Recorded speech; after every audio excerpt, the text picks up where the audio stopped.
Hi, everyone. Welcome to the Panic Room for Friday. You should just be about jumping into your cars or going home or something from work or staying at home all day. That's another option. Here in the Panic Room, we've got 6 to 10 minutes of panic, pure panic, about what's going on with the COVID-19 virus. Actually, it's a place where we can launder out the panic and help you think about things in a little bit more of a processed way. And to help me do that, I have my illustrious colleague, David Robertson. How are you going today, David, in your panic room?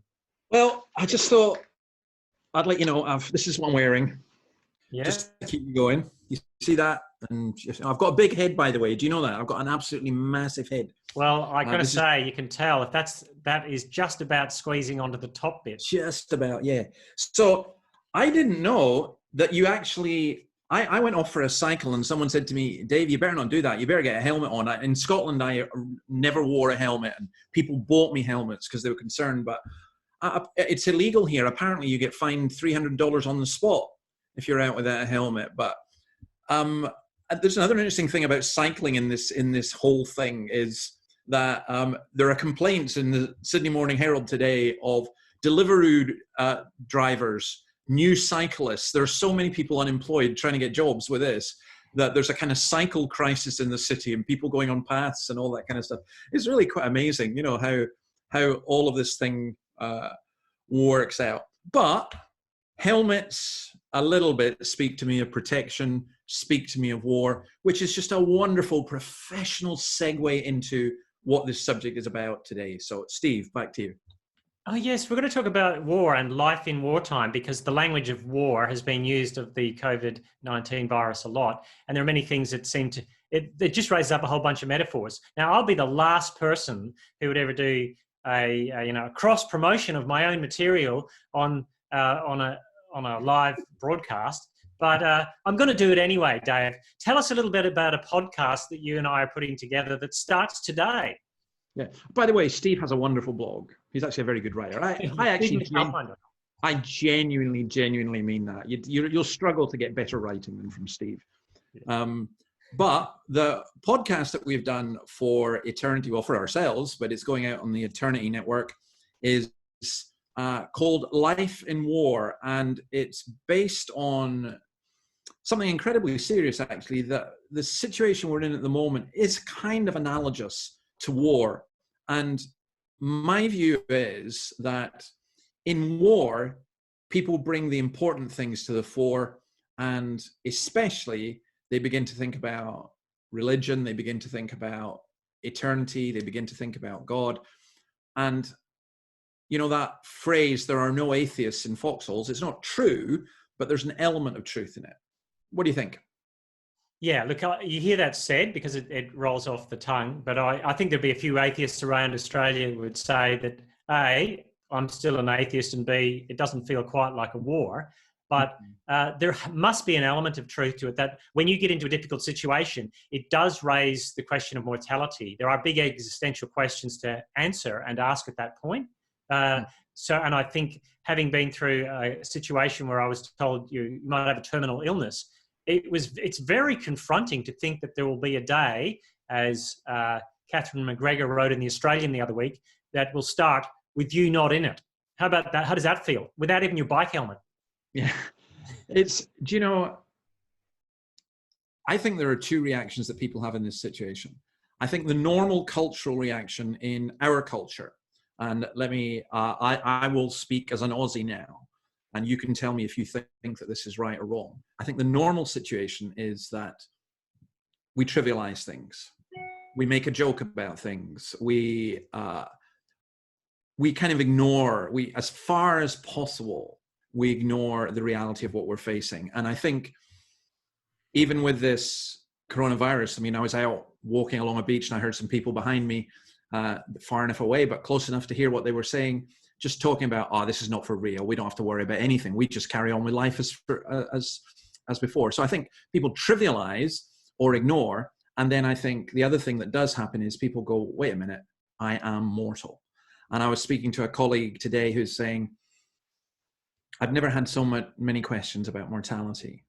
It's not a bad thing, is it, to consider our own mortality? It's not necessarily morose to think about death, is it? No. And look, you and I have probably done enough funerals to know how it works, right? So when you're walking in the days when you could have more than 10 people at a funeral, you'd be walking behind if you were the person leading it, you'd be walking in front of the car, and then there's the car, and then there's the increasing number of people behind it who, at the start, right behind the car, they're talking about, they're sad and they're talking about death. Mm-hmm. By the time you're getting to the back of 200 people, are talking about the football match last week. Yep. But as they move up the pack over the coming years, the idea of death will become more important to them, and they won't be talking about all that distracting stuff, don't you think? Absolutely. I mean, I remember when my father-in-law died, and he was a great guy for the news, watching the news, reading newspapers and so on. And as he came towards the end of his life, he couldn't be bothered with any of it. And it wasn't that he was morose. It wasn't that he'd given up on life.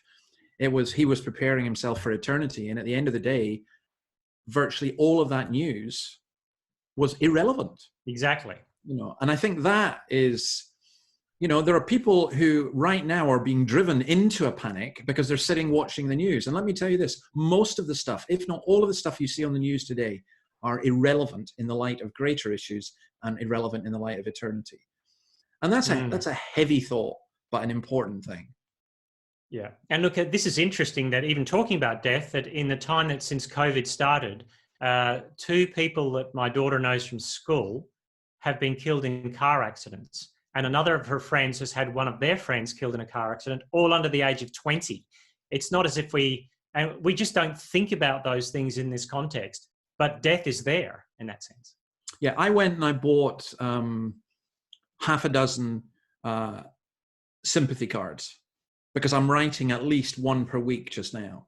And only one of those has had anything to do with COVID. So, that's always there. But we're calling this Life at War. Can you give a brief idea of what the podcast is about for people who it's about 17 minutes is how long it lasts. Yeah. But what is it about? It's about looking what it looks like from various aspects of life in times of war. When pressure's on, how does it affect us how we live in community? How does it affect us how we do the normal stuff of life coming into clash with something that's abnormal? How do we do peace? How do we do love? How do we do education? And these words are all big words we use in our culture at all times. But in times of war, we sharpen the focus of what those things might be about. And that's what we want to do in those 17 minutes each podcast. So the background is this. I think the background of everything, when you say you want to talk about mortality, it doesn't mean that you're not interested in anything else. It means that you see everything else in the light of that.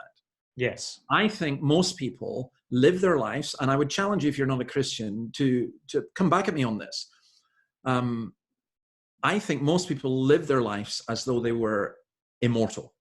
Yeah, so, and they do. And look, that's if you read Leo Tolstoy's little book, The Death of Ivan Ilyich. Now, War and Peace is that fat.